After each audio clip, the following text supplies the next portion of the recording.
It's the Kyle Hyman Show on Redeemer Radio.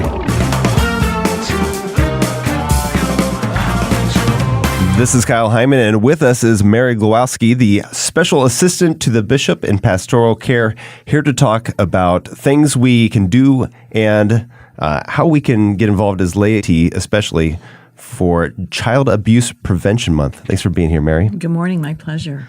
So, as a church, we've been grappling with the clergy sex abuse crisis and talking about what changes can and should happen for the future. And today, I thought maybe we could focus a little bit more on what lay people can and should be doing. And I guess maybe the first question would be, what should someone do if they're listening and they have been abused themselves?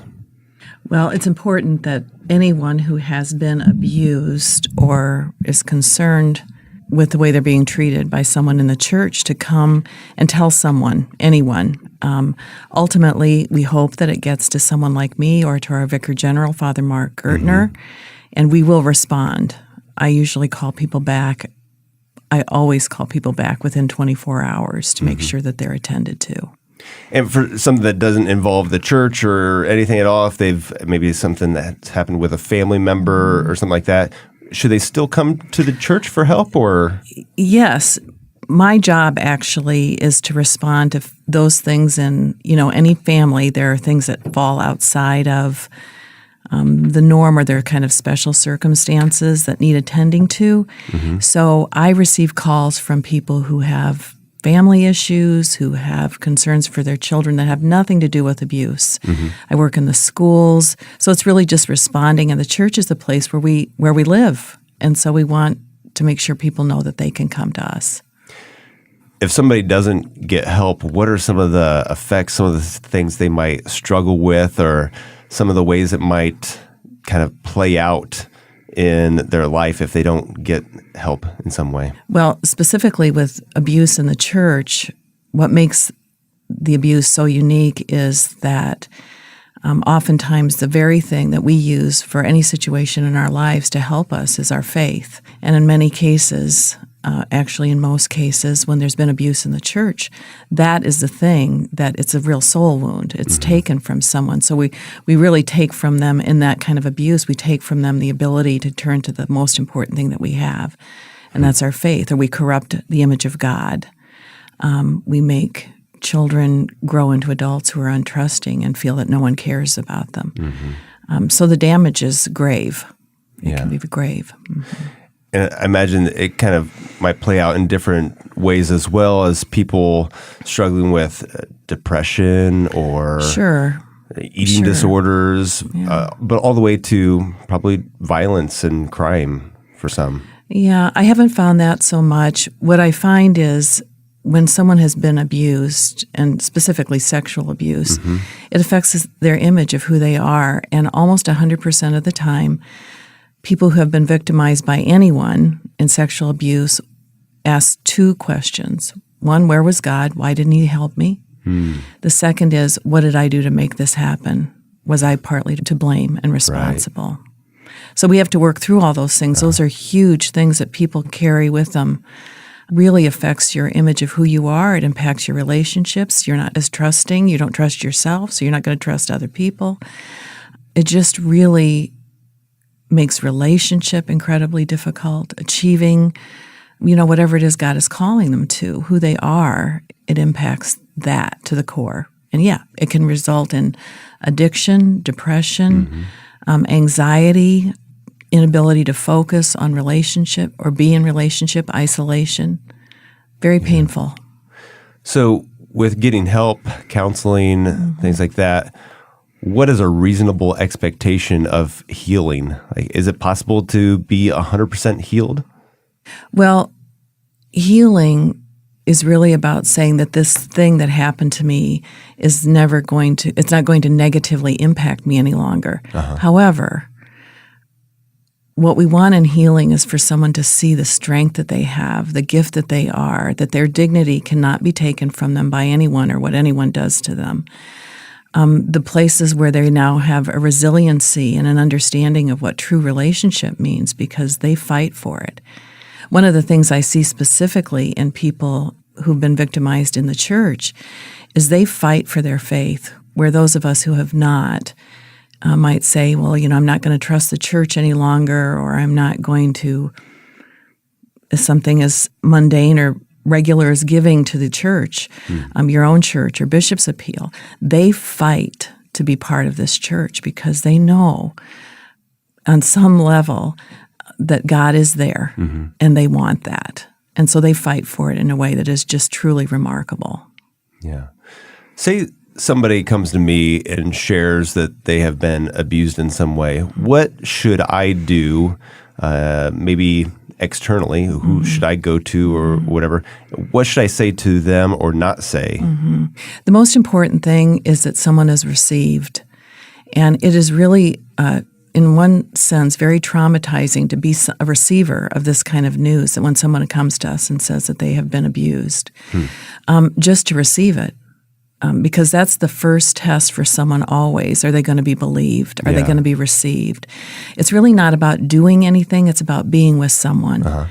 Now, if someone says that, if you become aware, especially in the church, that someone is harming someone, it's important that you walk with them. And the most important part in terms of healing is giving them the support that they need to take charge of this for themselves, and to encourage them to come forward with you. Okay. Now, if we're talking about a child, that's different. We all have a duty in the state of Indiana to report. So if we become aware that someone might be, we don't have to know it for a fact, but if we suspect that a child is being abused in any way, then we have a duty to report. And who would we report that to? You would go, so in the church, there's two places. The first is always to report it civilly. So you can call, there's a child abuse prevention hotline on our website, on the Safe Environment website for the diocese. You can also call civil authorities like your police department. Okay. We're talking with Mary Glowaski here for Child Abuse Prevention Month, which is the month of April. And one of the things you mentioned was Safe Environment. Can you talk a little bit about the Safe Environment program that we have in the diocese and some of the different people that are involved with that? Certainly. Well, our director for Safe Environment throughout the diocese is Kathy Cocello, who does a wonderful job in helping parishes maintain a safe environment in the particular parishes. And our unsung heroes for Safe Environment are our Safe Environment coordinators that every parish has to make sure that background checks are done, that the people we have working with our children understand how important protecting our children is. But safe environment is something that the church has been doing for many, many years. And one of the things I frequently hear is that we're not doing anything. Well, the truth is we do a lot. Yeah. Now, can those things continue to be improved, and do we learn and evolve in all of this process? Absolutely. But right now, there are trainings for anyone who works with children in our diocese. Everyone must go through, even if you're driving on a field trip. Safe environment training is important. There are background checks done on everyone. Our pastors are kept informed. Every parish has a safe environment coordinator. So it's just creating a general sense of well-being and protection in the diocese. Yeah.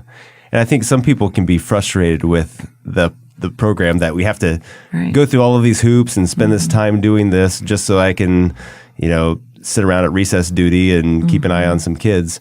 But hopefully people can see this as an important thing for the church, an important thing for the children, and an opportunity. It's not just to weed out potential issues, but also to help us to identify things that might not be happening in the church. I think part of the Safe Environment program is training on signs to look for in children that might be suffering abuse.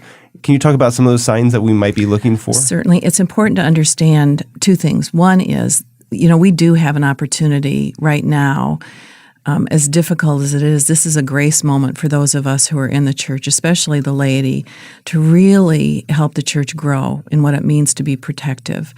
And that comes from how Jesus was protective of the people. This is related directly to Scripture, right? This is part of what it means to care. But children in particular, many things we can see in children that can mean many different things.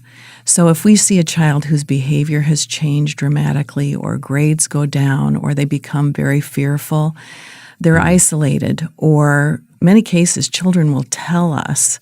They don't have the language that we have to be able to say, this is happening to me. But children are very expressive. They just do it in different ways. They're playing with others. They can become aggressive. The most important thing, though, is when we see these changes in children, not to panic or jump to any conclusions, but just say, become curious about it. What's going on? What does this child need? How can we respond to this child? I think we've become, on one hand, rightfully so, fearful. And fear is never a good motivator, right? Protection is becoming more knowledgeable of what we can do to help our children become more resilient. Yeah. Helping our children become more aware of their surroundings and identifying who they can trust, not that they can't trust anyone. Right. A lot of times I talk with little ones particularly, and they're fearful. We want them to be strong. We want them to know that they matter and that they have a voice, but not afraid. Yeah. Not afraid. Anything else? I'm thinking of my own children, of things to tell them, to situations to avoid, or things to look out for, or if this ever happens to you, I want you to tell me about it, and so that they don't feel like, again, that they're to blame if something happens, but that it's okay to come and talk to me about it. You're not going to get in trouble, those kind of things. Well, developmentally, children are in so many different places. Sure, and we're talking, anyone from tiny to 18. So it kind of depends on where they are in their development.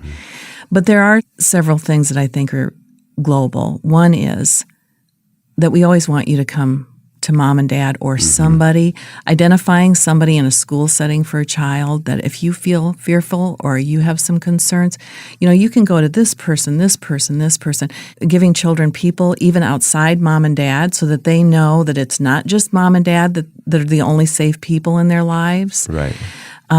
Helping children, what are the boundaries in terms of their own bodies? This is, especially as they're little and they're growing, to teach them, these are things that are okay with our bodies. These are things that other people should never, only mom and dad do these, like give baths or grandma and grandpa, but to be able to identify who those people are for them. And again, in a positive way, not in a, be sure you don't let anybody ever touch you this way, or creating a sense of fear in a child is not going to help them, actually. That's good. Resources for people, if they want to learn more, if they need to report something, or if they have questions, where can we send them? Well, in terms of safe environment, Kathy Cocello at the diocese is wonderful to speak with. Again, your safe environment coordinator, your principals, teachers, and pastors have all been trained in safe environment. Resources on our website, the diocesan website, on the safe environment page and the victim assistance page, all contain specific resources for things that you're looking for in terms of how to report, numbers, websites that you can go to get more information, and the links for the training. All right. Thank you so much, Mary, for the great work that you're doing and for coming on to share a little bit about this. Appreciate it. You're very welcome. This really is good news. Yes, good. Thank you so much. I'm glad you're in the diocese helping us out, too.